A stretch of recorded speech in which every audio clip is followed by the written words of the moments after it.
Saya termasuk orang yang meskipun masih muda itu gak pati-pati mati. Karena bukan berarti saya mesti soleh, mesti husnul khotimah, ya enggak. Ada istilah mati yang menyenangkan dalam diri manusia, yaitu Nabi ngendikan Allahumma ahyini maka natil hayatu khairan li wa tawaffani maka natil wafatu khairan li. Sebagian doa Allahumma ij'alil hayata ziyadatan li fi kulli khairin wal mauta rahatan li min kulli syarrin. Jadi mati itu akhir dari maksiat saya atau akhir dari potensi maksiat saya. Sehingga kata Sohibul Hikam, kamu harus percaya diri bisa selamanya tidak maksiat lagi. Orang kan tanya, masa manusia tidak bisa maksiat lagi? Ya bisa saja kamu pas toat terus mati, berarti sudah tidak bisa maksiat. Jadi ulama itu melihat mati itu akhir dari segala maksiat atau potensi maksiat. Ya, di sini hebatnya lagi-lagi GNU itu. Bohong fasik gendong kayak apa, kalau mati saya deh. Tombone menang kabeh, saya dia menang kabeh. Sesuai kayak ini, saya nih kemudian buatan sakit maling, buatan sakit korupsi. Oh gede saya ini. Itu satu ilmu yang luar biasa. Meskipun ya tentu agak ngawur. Tapi itu bagus. Secara ilmu bagus. Karena al-maut adalah rohatun min kulli syarr. Lagi-lagi yang menyelamatkan itu illa aliman au muta'alliman. Proses belajar mengajar. Saya baca banyak tentang halal haram dalam kitab Imam Ghazali itu, tak ulang berkali-kali. Saya itu dulu ya gak paham, karena kitab paling susah di bab Imam Ghazali itu menurut saya kitabul halal wal haram. Termasuk bagaimana cara ngelola amwalus salatin yang terkenal korup, sementara menyumbang kamu sebagai jaizah, sebagai hadiah untuk para kiai atau untuk para guru. Itu perdebatannya ulama itu macam-macam. Ada yang bilang haram karena itu potensi haram, atau memang benar-benar haram. Ada yang bilang boleh. Karena kalau yang pakai kamu untuk kebaikan, kali dipakai mereka ruwet. Kebetulan yang partai ini lebih besar Mas Nadif. Ya alhamdulillah. Terus dikiaskan sama ghanimah. Lagi-lagi karena baca, saya itu pernah ditanya seorang dosen di Jogja. Gus, saya ini muslim mulai kecil dan saya peneliti, saya pernah sekolah di mana-mana. Yang ganjil dari saya tentang Islam itu satu, yaitu ghanimah. Kok kayak Islam tuh rampok gitu ya, perang sudah orang kafir tuh kalah, hartanya diambil gini-gini. Ya ghanimah. Terus saya memberi analogi, kalau ada garong ke kamu, bawa senpi, bawa pedang, terus kamu mengalahkan garong itu, alat-alat itu kamu kembalikan apa kamu sita? Ya saya sita, nanti dipakai garong lagi. Ya kira-kira seperti itu. Kalau dikembalikan ke orang kafir, berarti menjadi kekuatan kekafiran lagi, dan itu harbi. Dia baru nerima, lagi-lagi ini barokahnya baca. Makanya saya diminta sama sini, ya saya tentu faktor hormat, karena bapak saya memang dulu ngaji sama Badullah. Mbah saya itu terkenal wali, yang bapaknya bapak. Itu kalau kesini nyifati Badullah pun satu. Nur isido mondok gini itu enggak apa-apa. Pondok elek lah, kiaimu wali. Zaman itu bapak itu di kamar kursi ya masih ada kakinya. Saya dulu sering dijak ke sini sama bapak. Jadi mbah saya itu terkenal wali dulu. Jadi mbah saya itu tirakat terus sampai kapundhut itu poso terus. Kebetulan cucunya agak niru. Saya tidak niru itu karena itu Gus Zaki. Memang disuruh tidak niru. Kata mbah saya, kira usah tirakat, terus tak tirakati aku. Itu. Jadi saya, Mbah Mun juga gitu. Kowe haram tirakat, wis tak tirakat ya. Saya senang sekali. Tapi tua-tua kok mikir butuh. Nah, terus tirakati butuhku sopo. Jadi mulai jadi kiai betul Mas Nadif, saya ini sudah mulai mikir butuh. Karena saya ini termasuk orang yang kecelok alim yang enggak banyak orang menghormati karena sudah diramal sama mbah-mbah. Di dulu mbah saya Mbah Nur Sam itu, kakak saya itu SMP SMA, kakak saya yang kedua juga SMP SMA. Mbah saya itu Mbah Nur Sam itu yang nganterkan bapak ketika mondok sini itu, yang ikrar karo Badullah wali Mbah Nur Sam, ahli tirakat, ahli puasa. Itu bilang, Nur, anak sing iki aja pondok, aja sekolahno. Sumben sing ngalim ku anak sing iki. Ketika saya hampir tamat SD sama mbah saya Tuban, mbah saya Narukan juga disabdo begitu. Singkat cerita sama Mondok Sarang. Mondok Sarang pertama langsung dikenal Mbah Mun, wong anak kiai jadi langsung dikenal. Didoni macam-macam terus jadi wong alim juga ada yang ngelem. Biasa aja untuk dongane wong sepuh-sepuh. Ya sebenarnya agak kecewa, ya, saya inginnya kan dianggap prestasi gitu, ternyata dianggap doanya orang-orang sepuh. Ya, makanya kalau ini kita memiliki ya rodok, ya syukurlah sama Bang Mutamakin sama semuanya, karena tadi, kenapa saya harus cerita ini? Quran sendiri mengakui bahwa orang soleh itu diantara aturannya adalah dzurriyyatam ba'duha min ba'd. Meskipun Allah bisa bikin orang soleh dari mana saja, tapi yang legitimit itu memang dzurriyyatam ba'duha min ba'd. Dan kata zuriyah itu tasmalu auladal inas, kata Ibnu Hajar al-Asqalani, memasukkan turunan yang dari ibu. Meskipun tentu secara wali nikah atau secara disiplin nasab dari ibu itu tidak ngefek. Tapi dari segi fa'innal irqadassas, bahwa sistem tubuh kita itu tetap ada gen dari seorang apa? Ibu. Sehingga banyak ulama tafsir mengatakan dzurriyyah itu tasmalu auladal inas. Dzurriyyah itu memasukkan turunan dari apa? Ibu. Bapak saya itu nasabnya nasab wali, jadi babahnya itu suka tirakat, suka. Ibu itu nasab kiai. Jadi kalau bapak wiridan itu, kalau istiqomah itu disalahkan sama keluarga ibu. Istiqomah itu salah. Karena ijabu malam yajib, mewajibkan sesuatu yang tidak wajib. Itu masalah secara ilmiah. Mbak Mun itu sering kritik kalau ada pondok kok wajib puasa, wajib merawat itu sering kritik. Itu secara fikih bahaya. Ijabu malam yajib, mewajibkan sesuatu yang tidak wajib. Dan itu kriminal dalam bab fikih. Betul itu, sama cari di Sulam Taufik, babnya itu ngeri. Ijabu malam yajib itu tidak dihitung minal kabair. Dicari sendiri itu di bab Sulam Taufik, tidak perlu saya sebut, itu parah betul malah cara menvonis Abdullah bin Husain bin Thohir di Sulam Taufik. Ijabu malam yajib. Tapi pondok-pondok yang tirakat tidak kurang dalih. Niki boten majibaken, ngelatih. Boten majibaken tapi napa? Nah, silsilah dari keluarga ibu itu suka ilmu. Sehingga Abdullah bin Mas'ud itu tiap hari itu mensweeping orang yang sering duha. Kalau ada orang duha istiqomah itu disweeping. Awas, harus seminggu sekali, nggak boleh tiap hari. Masa sholat fardu kamu saingi sholat duha? Nggak boleh, fardu tersaingi. Itu Abdullah bin Masyhur, sampean cari di Al-Ghunjah. Sayyidah Aisyah kalau ada orang duha tiap hari dimarahin. Dan itu secara konstitusi ilmu benar karena Nabi Qiyamul Lail Ramadan itu hanya 4 hari yang dipandu. Lainnya itu enggak. Khasyata ayyufrodo alaihim, kalau dalam sahih takut dianggap fardu.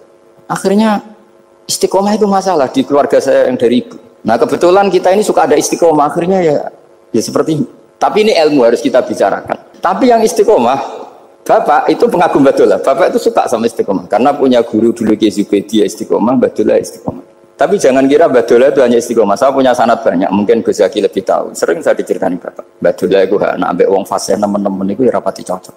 Senajan to majib no fase, tak takut iki nopo, empuk nabe ke fase darani wong awam untuk ganjaran. Mergo macane Quran gak fase, padahal untuk ganjaran mergo seneng Quran. Jadi terus tak takoki bapak, niku saged damel syarat mboten? Ya ora kenek, pokoke ngono. Jadi go ngekrori. Artinya beliau ndak ingin lah gara-gara kita terlalu pakem tajwid kemudian menganggap siapa saja baca Quran salah kemudian tidak dapat pahala. Bisa saja hamalahum ala ayakra'ul Qur'ana napa mahabbatuhum wa iskuhum wa kada wa kada. Jadi akhirnya saya jadi tahu. Oke, secara makhraj salah, tapi iseknya benar, mahabbahnya benar, brontonya benar. Jadi sebetulnya Badulah itu punya sekian makalah tentang ilmu. Hikam juga gitu. Nur nak cah santri ngaji Ihya itu jauh oleh, saya nak hikam mojo. Maksudnya beliau entah kalau setelah itu Badulah itu melarang siapa saja santri ngaji hikam itu dilarangnya ada kelas tertentu untuk boleh ngaji hikam. Nah kenapa saya cerita ini? Karena saya masih ingat betul di antara wasiatnya Mbah Mun itu. Pirroh sebab apa Fatihah kok ihdinas siratal mustaqim, bukan siratoka tapi siratal ladzina an'amta alaihim. Dawe Mbah Mun fa innallaha ta'ala la ya'kul wa la yashrab wa la yanqih wa la kadza wa kadza. Allah itu tidak makan, tidak minum, tidak tidur. Sehingga kita tidak bisa niru Allah. Tapi yang makan tidur itu manusia. Sehingga kalau ingin dekat Allah ya niru siratal ladzina, bukan siratoka. Kita cara tidur niru Kanjeng Nabi, niru ulama, cara makan, cara minum, niru Allah tidak bisa. Makanya bukan ihdinas siratal mustaqim siratoka tapi siratal ladzina an'amta. Maka dalam beragama itu butuh master, butuh panutan. Ya tentu Mbah Mun oleh ngendikan pakai luhut orang-orang kuno. Cara Mbah Mun pakai cantolan. Maka saya punya makalah banyak dari Bapak, dari Mbah Mun, dari Mbah Zubair, dari sampai saya itu hafal sanad sampai Rasulullah SAW. Karena yang bisa mengawal ilmu itu sanad. Termasuk saya di sini bawa kitab Ar-Risalah Al-Qusairiyah. Nanti saya baca beberapa panutan kita. Di sini ada Abdul Qasim Al-Junaidi, ada Abu Yazid Al-Bustami, ada banyak ulama yang ditulis Ar-Risalah Al-Qusairiyah. Dan itu yang membentuk Imam Ghazali, kitab Ar-Risalah Al-Qusairiyah. Tapi sekarang kita ini tidak belajar lagi tentang tasawuf. Tasawuf itu Abdul Qasim Al-Junaidi jadi wali itu bukan wiridannya terlalu banyak, enggak. Beliau pernah bikin satu kalimat yang menjadikan Allah itu ridho. Kalimatnya begini, kalau malam beliau wiridan gini, ya Allah, kenapa engkau ngasih rezeki saya, padahal engkau tidak butuh saya. Kalimatnya sederhana.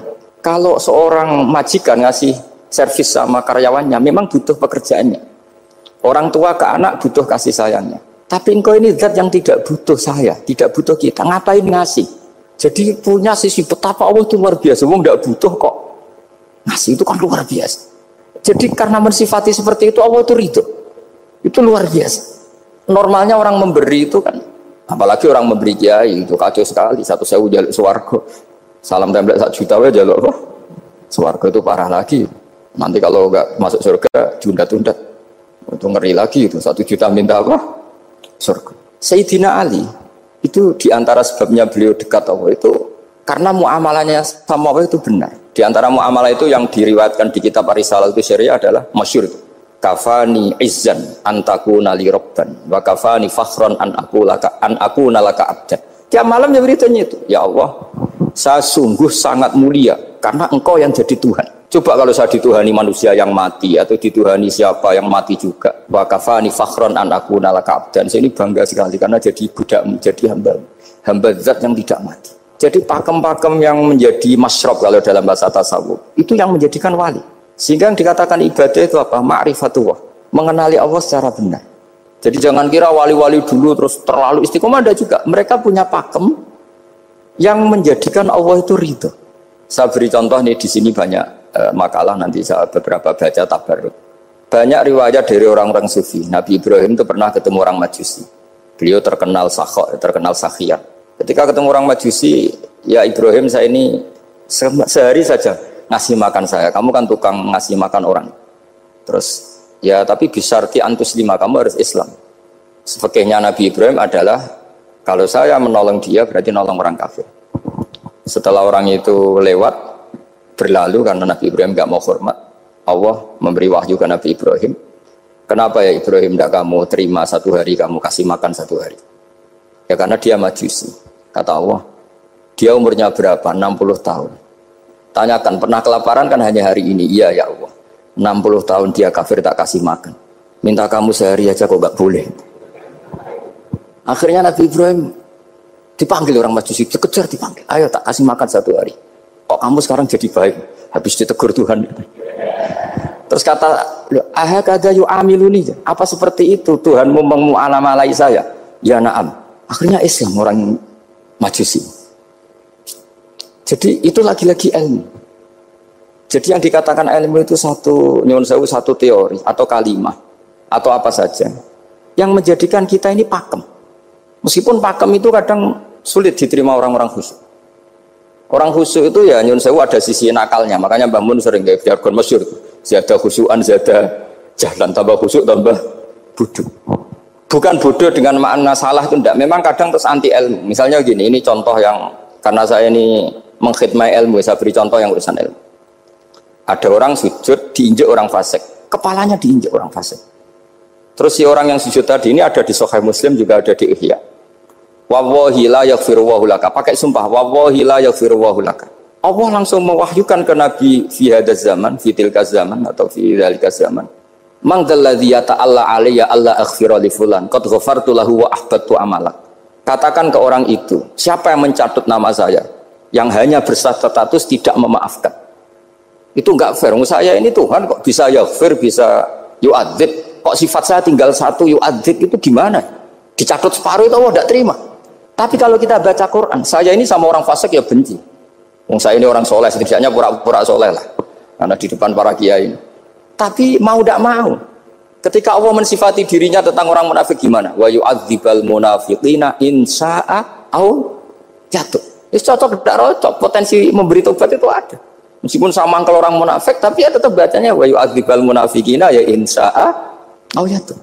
Rasulullah kayak apa bencinya dengan Wahsy karena qatilu Hamzah. Tapi Nabi tunduk sama konstitusi Quran. Laisa laka minal amri syai'un aw yatuba alaihim aw yu'adzibahum. Akhirnya Allah malah memberi tobat sama qatilu Hamzah yaitu Wahsy. Ini pentingnya baca lagi. Kalau kita tidak baca, hanya khusyuk saja, tidak baca, pasti sama orang yang menginjak orang sujud tadi, yang nginjak pasti salah, nggak dimaafkan. Bongso pasti. Pertanyaannya adalah, betulkah Allah punya sifat 1, yaitu yu'adzib? Makanya kalau kita baca, misalnya baca Quran, walillahi mulkus samawati wal ard, ya sudah, yaghfiru liman yasha wa yu'adzibu man yasha. Kalau nuruti rasa kita, ya inginnya ke kita, yaghfir, ke orang lain yu'adzib. Tapi Tuhan kan nggak terima. Saya ini Tuhan kok didikte makhluk saya ini gimana? Nggak bisa. Sehingga ya ini lagi-lagi ilmu. Makanya saya cocok tidak cocok itu suka baca. Saya suka sekali baca, mulai ulama dulu, ulama modern, setengah dulu. Mulai ulama yang kedunian sampai setengah kedunian. Suka. Saya dulu tuh gak suka uang. Karena saya memang tadi mbah saya dari bapak itu wali Mas tadi. Kalau tadi Mas Nadif jujur, mulai Mbah Soleh itu suka bully mertuanya. Jadi saya alhamdulillah dia jujur. Jadi Mbah Soleh itu menantunya Raden Asnawi. Itu ya bully-bulian sama ini terus ditiru beliau ini. Itu gak suka sebenarnya. Saya itu ya pokoknya tadi kalau orang daftar wali itu kan gak suka sama.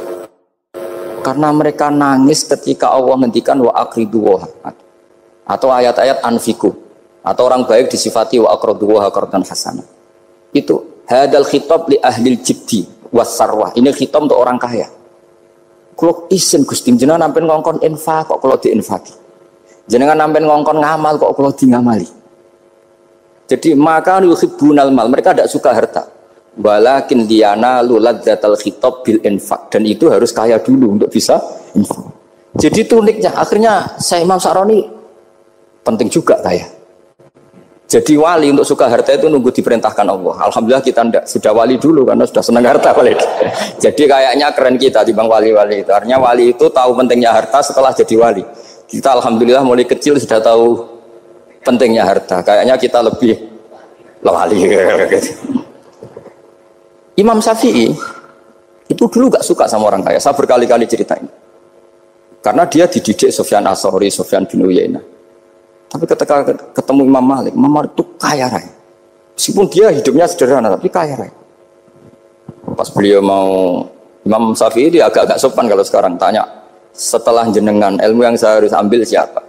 Kata Imam Malik, yang sealim saya itu sudah meninggal Abu Hanifah, tapi muridnya masih, namanya Muhammad bin Hasan Asy-Syaibani. Kamu datang ke sana. Semalam itu Imam Malik dikasih uang 500 dinar. Padahal 1 dinar itu 4,25 gram. Bisa dihitung berapa ratus juta. Terus separuhnya dikasihkan Imam Syafi'i. Nah, tidak kasangoni. Pagi-pagi diajak ke Baki. Dulu Baki itu ada kafilah rental unta. Mana kafilah yang mau ke Irak? Kita. Ya sudah ini antar. Tak bayari. Diantar Imam Syafi'i. Diantar ke Imam Muhammad bin Hasan Asy-Syaibani di Irak. Itu ketemu Muhammad bin Hasan Asy-Syaibani pertama itu apa? Beliau itu kalau ngitung uang di meja.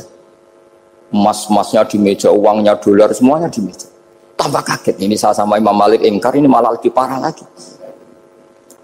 Kata Muhammad bin Hasan Asy-Syaibani, "Atajabu min hadza." Kamu kagum dengan ini, merasa aneh? Iya. Ya sudah, ini tak kasihkan orang fasik, tinggo demenan, tinggo judi.